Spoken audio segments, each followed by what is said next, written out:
Ekitone bye bimu ku by'obugagga omuntu byazaalibwa nabyo kyokka abandi bibafa ttogge oluvannyuma lw'okulemererwa okwezuula. Abamu basambi ba mipiira, abalala baddusi n'abandi okuba nga bayimbi. Leero neekukuutiriza mu kisaawe kyaba Kateemba bwentyo n'enkukunula y'omukulu ng'ono anajjukirwa nnyo mu byafaayo by'eggwanga lyattu Uganda okusingira ddala mu kisaawe kino ekyaba Kateemba. Nkuleetedde Alex Muhangi ag'obuzaale Alex MX Muhangi yazaalibwa ennaku z'omwezi nga 9 Oktoba wa 1909 mu disitulikiti ey'Erukungiri. Ebitabo bye byawera bulungi. Yakola bachelor's degree in mass communication ssaako diploma in journalism awamu ne diploma in sound engineering.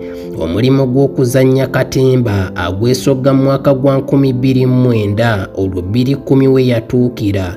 Yagonjaawo akabinja nga kalimu bannakatemba ke yatuumadde crackers era ekyo kyalabulabe yali mu kisaawe kyekimu nti wamma ddala onazze amazeeko nga muwogo. Alex Muhangi gwe njogerako ono yaliko omuweereza ku rediyozi ez'enjawulo omuli Rukungiri FM, Vision FM Mbarara.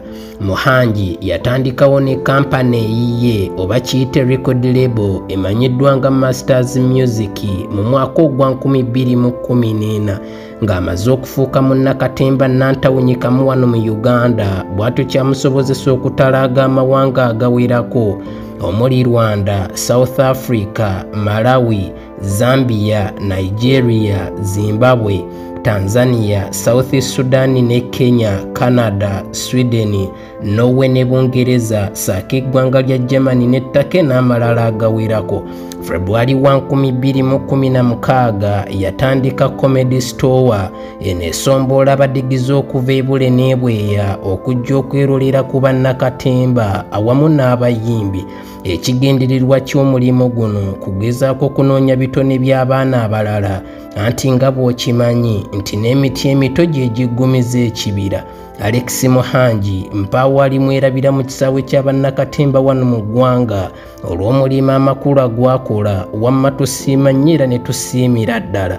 Nzira mpunzikira wano ebyafaayo bya Muhangi mbadde Jammi Radio Uganda okutuusaako byonna. Wangaala ayi maaso mwogi.